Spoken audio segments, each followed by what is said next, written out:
the Human Rights Defender's Office. The movement led by Bagrat Galstanyan is here to demand a meeting with the new human rights defender that seems to protect the government from the citizens instead of protecting the citizens from the government. From Girans to cases of extreme police brutality a few days ago, the office has just been mute and has ignored the human rights violations that the citizens have to suffer. Welcome, Nare. So we just saw your introduction from earlier today outside the Human Rights Defender's Office. Can you tell me a little bit about why the protest action took place outside the Human Rights Defender's Office? What are the main grievances of the protesters, and what were they looking to accomplish today? Well, as Bagrat Galstanyan himself said, the concerns that the protesters have with the atrocities of the police, with what's going on in Girans, the way that people's rights are violated, and the way that the police are just showing, especially red berets and black berets, are showing this unprecedented violence against peaceful protesters. While they shouldn't even be administering peaceful process according to the law, it's just it doesn't really find its answer, its reflection in these ombudsman's statements. She doesn't seem very responsive to what's going on to the people. So, of course, they demand accountability, and they wanted transparency in the conversation between the ombudsman and Bagrat Galstanyan, which they were not able to achieve. So this government just continues evading the people. I see. And I believe that, there's kind of a stark contrast nowadays, because the former human rights ombudsman, Armenia, is still active in the field, still continuing his activities that he became known for, visiting border settlements. Maybe you could talk about kind of the contrast between these two figures, how stark the difference is. Yes, Tatoyan was extremely popular for that very reason, that he was a very good ombudsman.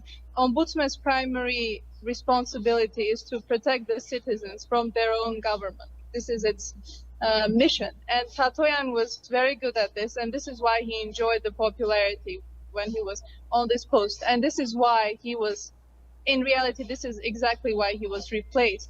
But thankfully, within the framework of Tatoyan Foundation, he continues to do his job, continues talking about the reality on the ground in Girans, in Tavush, and what actually awaits people in Vartanis and everywhere, and in Syunik as well.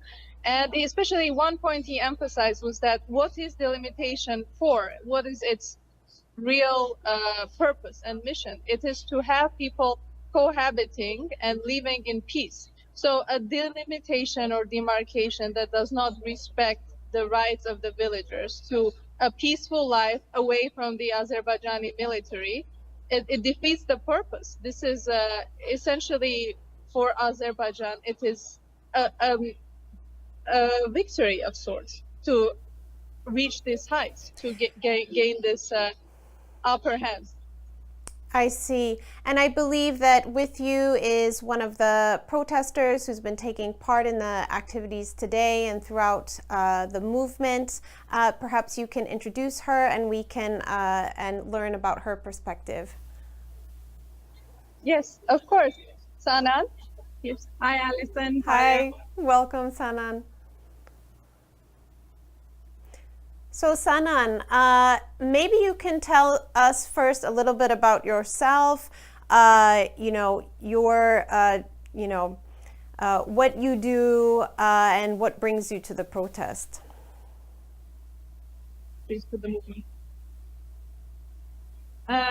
Alison, yes, ուրեմն 2020-ի վեր, նոյեմբերի 9-ի կապիտուլացիայի վեր, արդեն ես երբ որ սկսած եմ ընդդիմության բաները, ցույցերը, ես միշտ մասնակցած եմ. Since 2020, when the protest after capitulation started, I've been an active participant. որովհետև անգերձորեն ասեմ, որ ես հայրենադարձ եմ, կանադայեն վերադարձած եմ Հայաստան, իմ ընտանիքիս հետ, նպատակ ունենալով երեխաներս Հայաստանի մեջ մեծնել, հայերու հետ։ I'm a repat from Canada, and my goal was to have my children raised in Armenia with Armenians.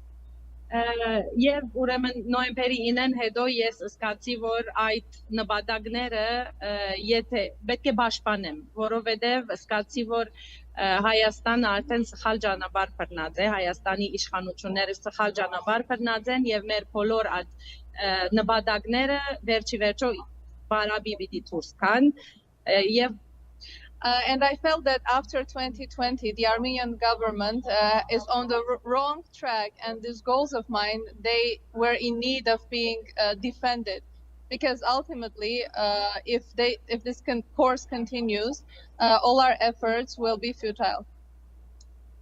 Ուրեմն հետևաբար 2020-ին ի վեր ես ջամփաներն եմ գնամ ասել եւ միշտ մասնակից եմ ամեն տեսակի ինտիմության, այսինքն թեմ գնալու, բոլորին թեմ գնալու ցույցերուն մասնակից եմ. So since 2020, I've been a very active participant. I've been everywhere where I saw resistance to the government, and I've been on this, to the government policy, and I've been essentially on the streets for 4 years. Yes. And you have, I believe, 4 boys, and they're still growing up. How important is it for you, for the leadership of the country and the army, to be competent and acting in Armenia's best interest? For the government to be competent and acting in Armenia's interest. Վստահ շատ կարևոր է, որովհետև ինչպես ասի, մեր նպատակը Հայաստան վերադառնալու այն էր, որ մեր երեխաները, իմ 4 դղա զավակներս իրենց հայրենիքի մեջ մեծնան, հպարտ մեծնան, իրենց հայրենիքով, իրենց փանակով, իրենց երկրով, I think this is, of course, very important, because the primary reason why we repatriated is for my boys, my sons, to grow up proud of their homeland, proud of their army. Եվ ինչպես ասի, այդ բոլորը հիմա վտանգի դակ են։ Մենք անշուշտ շատ կփորձենք ցույց տալ, որ ասի չէ իրական պատկերը Հայաստանի եւ հայության իրական պատկերը այն չէ, որ իշխանությունները կներկայացնեն, այլ իրականության մեջ այստեղի ժողովուրդն է, այն ժողովուրդը, որ հայկական, հայ ազգային արժեքները կպաշտպանեն. And those values, that vision is now endangered. And even though we try really hard to say that what the Armenian government paints, the picture that they paint is not reality, that it is these people that have gathered here that carry the ideas of a nationalist Armenia, that they are the true Armenians. It's even though we try to show this. Well, we ադիգա գործենք ցույց տալ եւ ցույց տալ, որ այդ մեկը մեզ չի ներկայացնել, կառավարությունը մեզ չի ներկայացնել. Yes, we try to show that this prime minister doesn't represent us, but it is these people that represent us. Անոնք որոնք կպաշտպանեն մեր ազգային արժեքները. Those who defend our nationalist values. And what is it that draws you to this particular movement? What do you feel is special about this movement that's taking place right now that makes you want to participate? What's different? Անգերձորեն դարբերությունը անե, որ Bagrat Սրբազանը կներկայացնե ամենաթափանցիկ, ամենամաքուր, ամենաազնիվ եւ ամեն ցևով վստահություն կներշնչե ժողովրդին. The big difference is that Bagrat Sirpazan is a very transparent, very pure, very trustworthy character that inspires a lot of trust in people. Եվ շատ-շատեր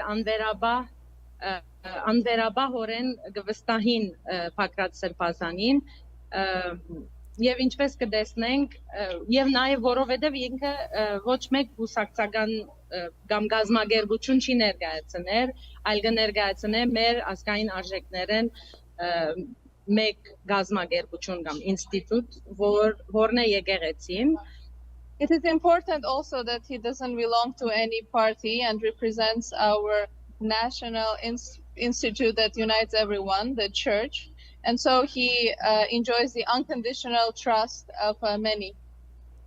And what would you like the diaspora to know about what's going on in Armenia today? About this movement in Armenia today. Ուզեմ գիտնան, որ անգերձորեն, եթե իրենք այդքան իրենց սիրած հայրենիքը գուզեն հոյություն ունենա, շատ կարևոր է, որ այս շարժումին իրենք հալ անվերաբահորեն աչագիծը լան, որովհետև անգերձորեն եւ իսկապես մենք մահ ու գենաց, մենք հոյության բայկար կտանենք այստեղ եւ պետք է անդրադառնան, որ առանց եթե այս շարժումը չհաջողի եւ եթե մենք թույլ տանք, որ այս կառավարությունը իրենց ծրագրածը է, մենք շատ շուտով մեր հայրենիքը կգործընծնենք. If the homeland that they love so much is important to them, that they should also unconditionally support this movement, because if we fail and this government continues on with their program, then the Armenia that we so love will be lost. And գնալալ ֆիզիկապես գոյություն ունենա Հայաստանը, այդպես չէ որ Հայաստանը հանգած բանեն քարտեսեն պիտի վերանա, բայց Հայաստանը պիտի լա միայն ասենք բանի վրա, քարտեսի վրա մեկ կետ, որուն մեջ գաբրին մարդիկ եւ ոչ հայեր. It may not disappear physically, it will stay on the maps, but it will be just one spot on the map that just people will live there and not Armenians. And I know that you and your husband, you guys are entrepreneurs in Armenia. You've started many different businesses. Can you talk to me a little bit about, why is it important for you, to take time from your work to be part of these demonstrations, and how important is the composition of the government for your businesses to function? Անգեզատ որ ես բացադրեցի ինչու իբր հայ եւ իբր մարդ կմասնակցեմ այս շարժումին, եթե խոսենք տնտեսական առումով, I explained why I'm in this movement as a person, as an Armenian. Now let's discuss economic aspects. Եթե թույլ տանք ինչ որ այս կառավարությունը կմտածեն, այսինքն ճանապարհները փանալ, բիզնեսն Թուրքիո հետ, Ադրբեջանի հետ եւ այլն, մենք պետք է անդրադառնանք, մենք պետք է հասկանանք, որ Հայաստանը այդքան փոքր երկիր է եւ այդքան ռեսուրսները շատ քիչ են, որ Թուրքիո համար ոչ մի բան է շատ արագ ծևով մեր շուգան մտնել եւ այստեղի գայացած փոքր, որովհետեւ Հայաստանը փոքր երկիր է, հետեւաբար մեր բաները, մեր բիզնեսները փոքր են, ուրեմն Թուրքիան շատ արագ պիտի կարենա մտնել եւ այստեղի փոքր բաները, օրինակի համար քյուղացիներու աշխատանքը, մեր փոքր գործարանները եւ այլն շատ արագ պիտի փակվին, որովհետեւ շատ ավելի կոմպետիտիվ է Թուրքիո. As Armenia is very small and our businesses are also small, this is a small market. If this government continues with their program to open the borders with Turkey and Azerbaijan and do business, this will mean that for Turkey it will be nothing to engulf our economy, make our businesses little factories close down, and what essentially replace our villagers' work. Understood. Thank you so much, Sanan, and we'll be sure to stay in touch. Thank you so much. So, Nare, I wanted to also talk about another news item that came up since we last spoke, which was that the National Security Service of Armenia put out a statement regarding allegations that had been made against Archbishop Bagrat Galstanyan. Can you talk to me a little bit about that statement? What was it in response to? What was the contents? Since day one of Tavush for the Homeland movement, we've seen the main line against Bagrat Sirpazan being that he's an agent, a KGB agent or a Canadian agent, and that essentially this movement has an external sponsor that is trying to hijack Armenian interests. And the NSS yesterday, I believe, put out a statement denying all these rumors and all this slander. That was primarily coming from sources associated with the ruling party. So turns out that, surprise, Bagrat Sirpazan is not an agent and hasn't received millions of dollars, as the gossips claim. I see. And I believe, if I'm not mistaken, he's planning or has already launched legal action against one of the, I don't know if it was a government affiliated, but certainly a pro-government journalist who was putting these claims out as purported fact. Yes, the main idea behind this is, as Bagrat Sirpazan said, that no person in Armenia should be able to say things without taking responsibility for them. And this battle against this factory of lies that they have operating is only just beginning.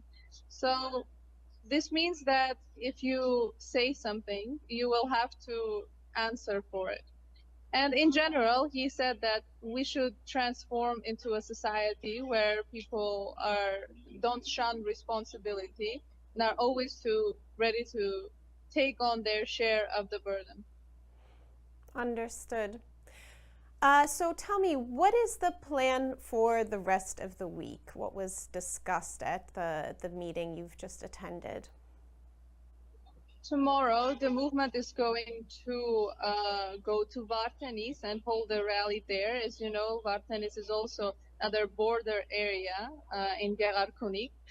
And this is next in line for this, what they call demarcation and delimitation, which means that further concessions await near Vartanis. And as you know, Vartanis is an important spot. For example, when an oppositional candidate won in Vartanis, I believe he was arrested and replaced by a civil contract member. This was after the war, I believe.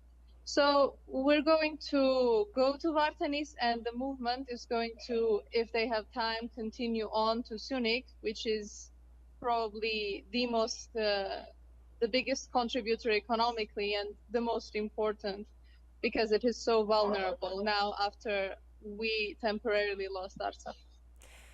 I see. And just for our listeners who aren't familiar, Vartanis, Gegharkunik, this is on the banks of Lake Sevan. East of Sevan is the area that's going to be visited.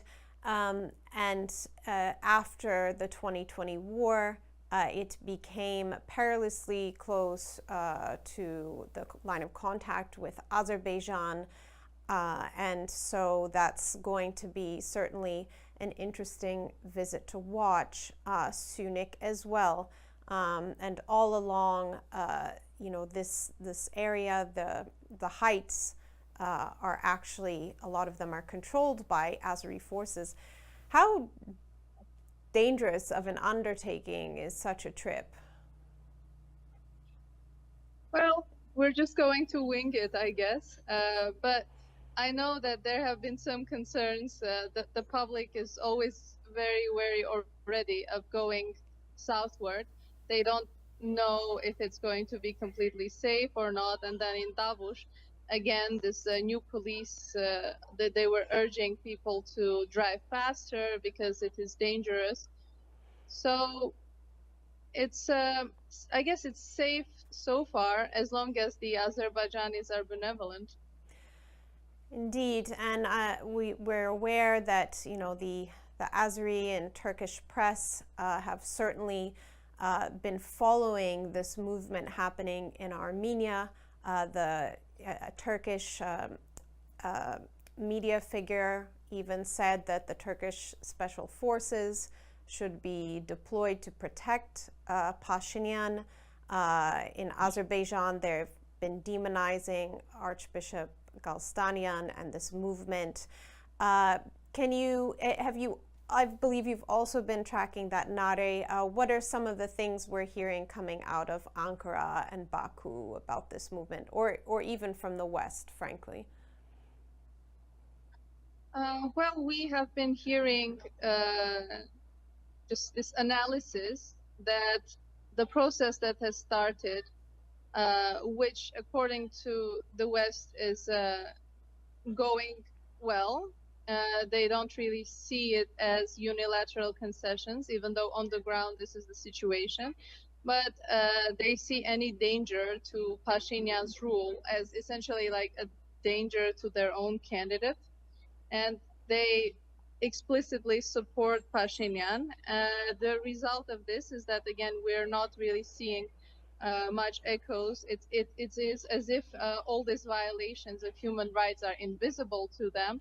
And Bagrat Sirpazan mentioned that the U.S. Embassy in particular calls these police reforms, when in reality before we had 3 policemen beating up protesters, now we have 40. So it's a little bit ironic. And in regard to larger developments as well, we mentioned Sotk.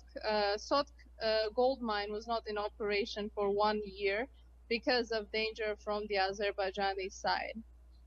So, and I believe Sotk is quite close to, that's in Gegharkunik, the area that you guys will be visiting tomorrow, correct?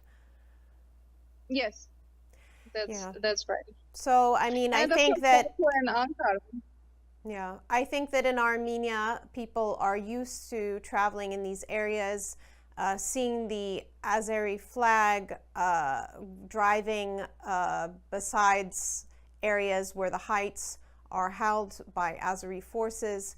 But I think certainly we can't downplay the risk that is being taken by some, by this movement, and specifically by Archbishop Galstanyan in making these trips to areas where, they're pretty much in the firing range of Azerbaijan. So I hope that the trip will be safe tomorrow, and we'll be sure to check in again in the coming days and follow up on those visits. And just lastly, I believe that there is another major rally planned after these visits to the provinces. Is that correct? And what is the date? Yes, on the 9th of June, we have a bigger rally planned. So far, we have had 2 of these. This is going to be a 3rd one. And again, Bagrat Sirpazan also mentioned that we have a big protest, a surprise planned for this Friday. So we're going to be following the developments. Okay, excellent. Thank you so much, Nare, for this report, and we will be sure to stay in touch. Thank you, everyone, for tuning in. Be sure to subscribe to our YouTube page. Follow us on Twitter, X, Facebook, Instagram, wherever you get your news, and we'll be sure to keep you informed on all developments in the homeland and for Armenians around the world. Thank you.